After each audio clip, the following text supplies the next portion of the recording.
विश्व प्रसिद्ध कम्पनी सोमीले आफ्नो नयाँ स्मार्टफोन हाम्रो नेपाली बजारमा ल्याएको छ। यो फोन मजबुत टाइटन टफ बनावट IP64 डस्ट वाटर रेजिस्टेन्स छ। यसमा ब्याट्रीको कुरा गर्दाखेरि 6000 mAh को ब्याट्री रहेको छ। 33 वाटको टर्बो चार्जिङ सपोर्ट सहित उपलब्ध छ। फोनले 24 घण्टा तपाईले भिडियो प्लेब्याक वा 2 दिनसम्म सामान्य प्रयोग गर्ने सुविधा ल्याएको छ। कलरको कुरा गर्दाखेरि यसमा तपाईको glacier blue, purple, forest green र ब्ल्याक रङमा उपलब्ध छ। Redmi Note 15 को वजनको कुरा गर्दाखेरि 1.83.7 ग्राम रहेको छ।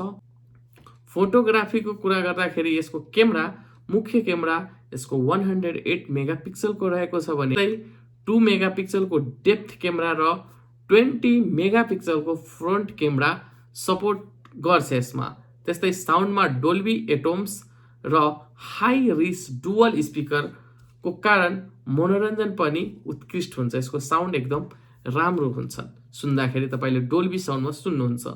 फोनको कुरा गर्दाखेरि तपाईको 6GB र्याम र 128GB र्याममा पनि उपलब्ध छ।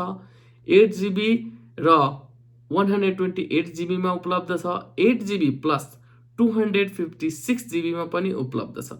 8GB र 512GB भेरिएन्टमा पनि उपलब्ध छ। मिडियाटेक हेलोजिन G100 अल्ट्रा को चिपसेट लागेको छ यसमा। त्यस्तै 6.77 इन्च को एमोलेड डिस्प्ले रहेको छ। 120 हर्ज रिफ्रेश रेट र AI फिचर सहित Redmi Note 15 स्मार्टफोन प्रयोगकर्तालाई छरितो दिगो र आधुनिक अनुभव प्रदान पनि गर्छन्। र भिडियो कस्तो लाग्यो तपाईले कमेन्ट गरेर भन्नु होला। भेटौँला अर्को नेक्स्ट भिडियोमा। तबसम्मको लागि thank you so much for watching.